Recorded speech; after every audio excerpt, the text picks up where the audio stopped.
Hola, muy buenos días. Hoy, contra todas las críticas, Europa está entre los líderes mundiales. Nuestra unión será más fuerte, decidida y solidaria, basada en valores y audaz en la acción. Este espíritu será más importante que nunca durante los próximos 12 meses. Es la presidenta de la Comisión Europea hace justo un año en su discurso sobre el estado de la Unión ante la Eurocámara. Ursula von der Leyen celebraba el fin de la pandemia y pronosticaba el comienzo de un nuevo capítulo, el de la recuperación y el crecimiento económico. Y hablaba entonces de la importancia de la cooperación en materia de defensa. This is why we are working with Secretary General Jens Stoltenberg on a new EU-NATO joint declaration to be presented before the end of the year. Un año después, todo ha cambiado. Hoy von der Leyen se dirigirá al mismo hemiciclo, en Estrasburgo, pero lo hará con un análisis muy diferente, el de una unión que ha cambiado las prioridades de su agenda por la invasión de Ucrania, una unión con una compleja situación económica y donde la unidad de los miembros se ha convertido en el mayor éxito y mantenerla es el reto para los próximos años. Von der Leyen escribía anoche en Twitter algunas de las ideas que defenderá esta mañana en su discurso. Decía que los desafíos del último año han fortalecido a la Unión y que solo desde la unidad podemos afrontar la crisis. Javier Ruiz, buenos días. Buenos días, Ángeles. La unidad es el objetivo de la política comunitaria y la receta para combatir el chantaje de Putin. Lo decía ayer el jefe de la diplomacia comunitaria, Josep Borrell. Dirigirme a los ciudadanos europeos y pedirles que no flaqueen en su apoyo a Ucrania, que no es el momento para debilitar este apoyo, porque está funcionando para llegar a una situación que respete la integridad territorial y la soberanía de Ucrania. Y será una de las ideas centrales del discurso de von der Leyen, que comenzará en menos de 2 horas a las 9 en el Parlamento Europeo y que contará con la presencia como invitada de la primera dama ucraniana. La unidad, pero también los retos inminentes a los que se enfrenta la Unión por la guerra serán las claves de este discurso. El primero, la energía. La presidenta va a proponer reducir el consumo en un 10% en toda la Unión y limitar los ingresos de las compañías eléctricas. Con 2 mecanismos, un tope al megavatio hora y un impuesto sobre los beneficios extraordinarios. Bruselas quiere que el megavatio hora no supere los 200 euros. Son las 2 grandes propuestas que contempla en un borrador al que ha tenido acceso la SER, corresponsal comunitaria Griselda Pastor. La Comisión pide un ahorro del 5% en las horas puntas para llegar al 10% mensual, lo que no querían los gobiernos, pero así está en esta propuesta a la que hemos tenido acceso y en la que, y por primera vez, se fija un impuesto a las eléctricas. La Comisión no incluye aún en esta propuesta el tope al gas, el tope como precio de compra colectivo, porque entiende que necesita tiempo para ver el impacto que eso tiene sobre todos los suministradores. Y es que la mayoría de gobiernos pidió que esa condición, fijar ese precio máximo, no afectará tan solo a las compras de gas ruso, reducidas ya en este momento del 40 hasta el 9%, sino a todas las compras que realiza la Unión, y eso necesita tiempo. Los gobiernos tendrán que pronunciarse sobre estas medidas que se dan, recordemos, en un contexto de ya primeros signos de un claro cansancio ciudadano en algunos países. Alemania, por ejemplo, donde ha habido ya manifestaciones, y Chequia, donde han llegado hasta 70.000 los que han protestado por la carestía del precio de la energía. Así que la Comisión propone lo que ayer aceptó a trámite el Congreso de los Diputados, un impuesto a los beneficios extraordinarios de las eléctricas y aquí además a los bancos. La propuesta del PSOE y Unidas Podemos comienza su andadura en la Cámara con el apoyo de los socios del Gobierno. Creemos que las cosas se podrían haber hecho mejor, desde luego. Como esto es una toma en consideración y hay margen para poder subsanar estos asuntos, en este trámite en concreto votaremos que sí. La banca y las empresas energéticas han tenido mucha ayuda pública cuando lo han necesitado, pero cuando resulta que están ganando muchísimo dinero, entonces sí que están en contra de la intervención. Y con el voto en contra del PP, de Ciudadanos y de Vox. Con estos argumentos, Cuca Gamarra, Partido Popular. Todas las medidas que sean para que la caja del señor Sánchez tenga más dinero, para que disponga él como quiera del mismo, sin ninguna finalidad concreta, estamos en contra. Pedro Sánchez criticaba anoche en Televisión Española la defensa de los populares, de los intereses de las eléctricas y pedía a los empresarios... En toda crisis siempre hay pocos beneficiarios y en este caso están en las entidades financieras y en las energéticas. Bueno, yo creo que es hora de que arrimen el hombro. Y todo en un contexto de altísima inflación. Si a nosotros nos suben los proveedores, nosotros tenemos que subir también. Alguna cosa que antes me costaba 1,80 se ha ido a 2,13 o cosas de ese estilo. La oposición va a preguntar esta mañana sobre las medidas que está tomando el Gobierno en la primera sesión de control tras el verano. Un aumento de los precios al calor de una guerra, la de Ucrania, cuyo relato sigue virando. Vira, según la información que está proporcionando Kiev, que asegura que sus tropas siguen avanzando para reconquistar toda la región de Kharkiv, mientras que en Rusia, el Partido Comunista aprieta a Putin y pide una movilización general de civiles para ganar la guerra. Yelena Ayala, buenos días. Muy buenos días. Hasta ahora Rusia no ha querido calificar la invasión de guerra porque eso implicaría efectivamente movilizar a toda la población y también todos los recursos económicos y militares que tiene. Un sector de la Duma del Parlamento lo que le pide a Putin es precisamente eso, que reconozca que esto es una guerra. Y es que en Moscú preocupa mucho el avance de Ucrania. Zelensky ha confirmado esta misma noche que la resistencia ucraniana sigue recuperando terreno en Kharkov y ondeando su bandera en las zonas liberadas,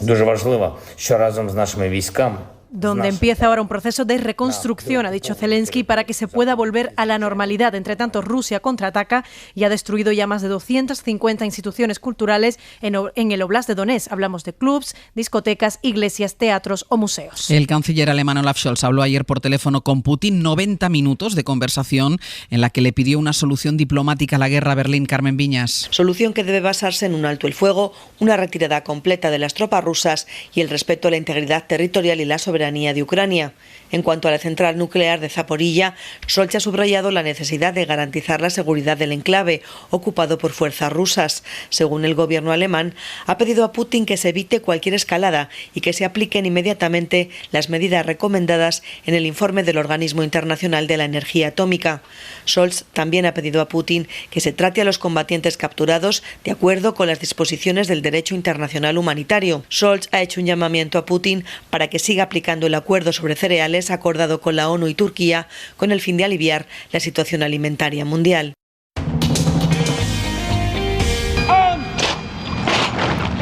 The final return to Buckingham Palace. Miles de personas recibieron anoche entre aplausos y vítores el coche fúnebre de la reina Isabel II a su entrada al Palacio de Buckingham. El cuerpo ha pasado la noche en el Palacio y esta tarde a las 6 hora peninsular va a ser trasladado a Westminster. Pablo Morán, buenos días. Buenos días. Los restos de Isabel II llegaron a las 9 de la noche a la que ha sido su residencia oficial durante décadas, el Palacio de Buckingham. Y también aquí en Londres, y a pesar de la intensa lluvia de este martes en la capital británica, miles de personas se echaron a la calle para recibir al cortejo fúnebre en su recorrido desde el aeródromo de Northampton hasta el Palacio. Hoy llevarán ese féretro a Westminster, en una procesión en la que van a participar a pie el nuevo rey Carlos III y sus hijos William y Harry. Tras un breve oficio religioso, va a quedar instalada la capilla ardiente de la monarca durante 4 días, hasta su funeral de Estado prácticamente el próximo lunes.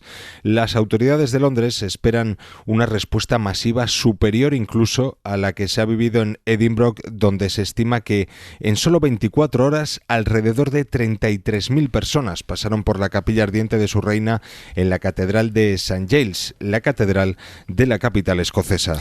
Pues eso, que el 19 de septiembre será el funeral de Estado. Enrique García, buenos días. Buenos días, Ángeles. Funeral con la presencia del emérito del rey Juan Carlos, que la parte socialista del gobierno sigue marcando en una decisión personal y evita además aclarar quién va a pagar ese viaje a Londres. Un asunto, claro, que ha despertado críticas de sus socios, también de los aliados parlamentarios que están recordando las cuentas pendientes del emérito con la justicia del Reino Unido. Ana Fernández Vila. Sí, duras críticas desde Unidas Podemos y los socios parlamentarios contra el rey emérito por permitirse acudir al funeral de Isabel II, dicen, aun teniendo todavía cuentas pendientes con la justicia, precisamente en Londres. Pablo Echenique, Gabriel Rufián. Invitar a un delincuente fugado a un funeral de Estado deja claro qué significa la monarquía, tanto en Reino Unido como en España. Ojalá hubiera tenido un rato para ir a Londres a declarar por el acoso conjuntamente con el CNI que ejerció Juan Carlos de Borbón hacia Corina. El gobierno evita aclarar quién se hará cargo de su desplazamiento y seguridad, pero según la portavoz Isabel Rodríguez, se trata de una decisión privada y España estará representada por el rey Felipe VI, aunque desde el PSOE, Pachi López sí mostraba sus dudas sobre si la decisión ha sentado bien en Zarzuela. No sé yo si la Casa Real estará muy contenta con esa decisión. Críticas y dudas que contrastan con la postura de la derecha. Su presencia es oportuna y lógica, en palabras de Núñez Feijóo. Y 201 denuncias de abusos sexuales. Este es el balance que ha hecho el Defensor del Pueblo en los 2 meses que lleva abierta la investigación sobre la pederastia en la Iglesia. Y el 83% de las víctimas son hombres. Los técnicos de esta institución han realizado en estos 2 meses encuestas, entrevistas con 67 de los denunciantes. Mario Lalourido. Miguel Hurtado, que sufrió abusos sexuales en Abadía de Montserrat, cree que esta cifra demuestra el compromiso cívico de las víctimas para destapar todo el escándalo. Que por más que se empecinen nuestros obispos, la magnitud y gravedad del problema de la pederastia clerical en nuestro país no difiere de la de otros estados de nuestro entorno, como Alemania, Bélgica o Irlanda. Javier Paz, víctima de un párroco de Salamanca, cree que solo es la punta del iceberg. Pide a Gabilondo que publicite la comisión y carga contra la jerarquía católica. Se niegan a colaborar, a participar en estas investigaciones, en estas comisiones, como personas responsables de lo que ha sucedido, y se ven inmunes y amparados porque no se rigen por las reglas de este Estado y no las respetan y no obedecen a la justicia civil y penal de este país. El Defensor del Pueblo no informa de momento de cuántos sacerdotes abusaron de esas 200 víctimas. Las 7 de Hoy por Hoy. Ser Podcast. Dedicamos estos minutitos de radio a repasar algunas de las historias más llamativas, más curiosas de la actualidad local. Y hoy nos vamos a fijar en la Comunitat Valenciana. Natalens, bon día. Bon día, Ángels. Y en Galicia, Ricardo Rodríguez, bon día. Buenos días, Ángels. Richie, déjame que empiece contigo, porque sí, como nos dejaste el otro día con aquello de las pesetas encontradas en los botes de Nesquik en alguien que compró una casa y la fue a reformar, ahí, siguiente capítulo. Pues sí, imagínate, estamos ante un hombre con suerte, porque habíamos dicho que el Banco de España no le cambiaba parte de ese dinero.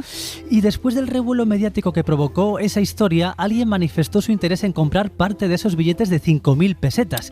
¿Y quién es ese alguien? Pues es Pepe Cruz Novillo, que es hijo de José María Cruz Novillo.